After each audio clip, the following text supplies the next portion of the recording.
This overview discusses Module Number 4, which is centered around the second informative speech assignment.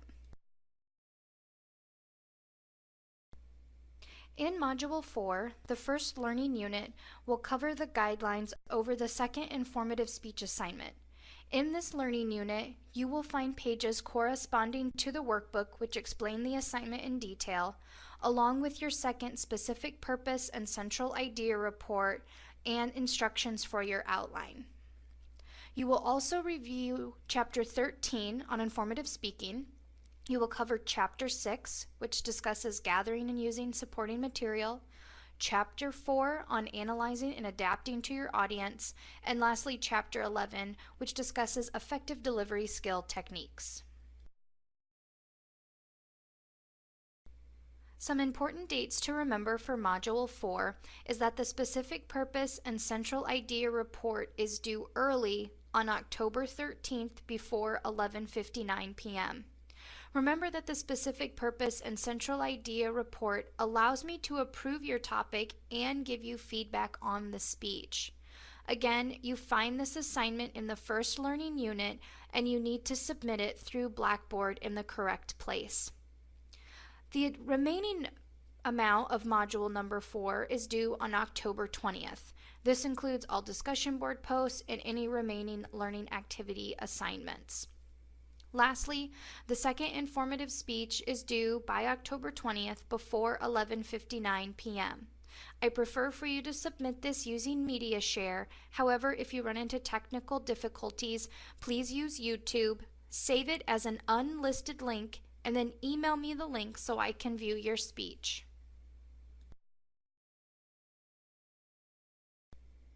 Let's go over the guidelines now for the second informative speech. If you'd like to follow along with me, guidelines for this speech can be found in your workbook starting on page 63. First, this speech is only 4 to 6 minutes in length, so again, the presentations for this class are not very long. Many of you had no trouble meeting the time limit for the first speech, and many of you actually went over, so make sure that you balance your content to stay within the time limit. The purpose again of this speech is to inform, and you may choose any informative topic that interests you. You can discuss an object, a place, a person, an event, or a concept or idea. The only restriction is do not do a process or procedure speech because we've already done that. You also must include supporting material for this speech. Our first speech was just information or our own personal knowledge over a process or procedure. However, we're going to add more depth and detail to our speeches this time by using research and adding sources. Lastly, on page 63, you might see that it talks about an audience analysis survey or questionnaire. We are not doing an audience analysis for this speech, so please feel free to cross that off and disregard those guidelines. Let's quickly draw a little bit more attention to page 63 just to make sure I've covered all the content. Again, your speech should be effectively organized, outlined, introduced, and concluded as you did for your last speech. Your main point should be clearly supported by at least 5 pieces of supporting material from at least 3 different types of sources, and I will go into this in further detail. Number 3 states that you should adapt your speech to your audience by using your questionnaire. Please cross off number 3. Again, we're not doing a questionnaire. Number 4 asks you to use a stylistic language device by adding a simile or a metaphor to your speech. You can also cross off the requirement for number 4. I will not be grading you on that. Turning the page, 64, number 5 discusses your preparation outline. Again, you may submit me a rough draft of your outline, but remember, rough drafts are not graded. It simply gives me the opportunity to give you feedback and criticism before you send me your final outline on the day your speech is due. Number 6 says that you must deliver your speech extemporaneously from notes. Do not speak from a manuscript. Again, in the video, I will want to see that you are using note cards. You can also cross off number 7 because you do not do a self-evaluation. And number 8, this assignment is worth a possible 200 points.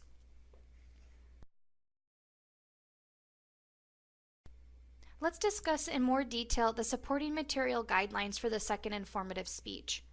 It will be important that you read over Chapter 6, which discusses supporting material to better understand the speech assignment. For this speech, you must use a total of 3 different sources. Sources are books, magazines, newspapers, interviews, journal articles, or an internet source like a website. For this short of a speech, it's likely that you could find enough supporting material from one source, like one newspaper article. But I want you to do more research than that, which is why I'm requiring a minimum of 3 different sources. If you happen to use more, that's great, but minimum, you need to use 3 different sources. Secondly, from those sources, you must cite 5 pieces of supporting material. Supporting material includes illustrations.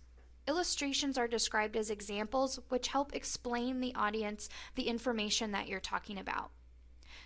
Statistics, which includes numbers or any type of numerical data to quantify information. And opinions, which are quotes or testimonies. Quotes may be direct quotes, or they may be information that you paraphrase from an expert or a peer who you've interviewed in regards to a topic or found the information in a source. Please note that I'd like you to only use one generic website. You can use an online newspaper, you can use an online magazine, and do everything using the internet. But the magazine is one source, the newspaper is one source, and then if you happen to just use one random website where you find information, that's fine. But I don't want your whole speech just to come from Googling the topic, if you will.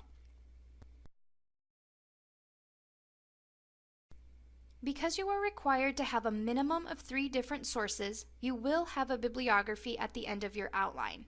You must use either MLA or APA citation guidelines to construct your bibliography. However, MLA and APA guidelines do not have specific rules on how to say sources verbally in a speech, so it's important for us to discuss how you say the oral citations. If you happen to use a book as one of your sources, it will be important for you to tell the title and the author. If you find a periodical, which is a magazine or journal article, you need to give us the source, the date, and the author. If you use a newspaper article, you'll need to give us the source, the name of the newspaper, and the date. And if you use the internet to find a website, you need to give us the organization or sponsoring agency of the website and the date you accessed the information. The reason why we want the date you accessed the information is because oftentimes on websites it's hard to find the actual date on when the information was posted. Sometimes you can find something where it states it was last updated, but if you cannot find any date, then it's important for us to know when you did the research yourself. However, if you're using, say, an online newspaper like the Huffington Post, of course then you would have a date because the Huffington Post will have a date for those articles. What I do not want you to say is the incredibly long web address, www./http:/ at some long web address, because it's hard to say and the audience is not going to get all the information. Biggest rule of thumb is you want to give the audience enough information out loud so if they want to write down the source, they would be able to go find it on their own. So let's look at some examples. For a book, you might say, according to Jones, the author of Reading on Gender, stated. If you have a periodical, which again is like a magazine or a journal publication, you can't just give me the name of the source, like Time Magazine. How many editions of Time Magazine are out there? Too many to count, and it would be hard for me to search the archives. Therefore, the date is important. So you might say, according to Time Magazine, on March 28, 2005. Or for a newspaper, you could say, Smith, the editor for the New York Times, on June 5, 2006, explained.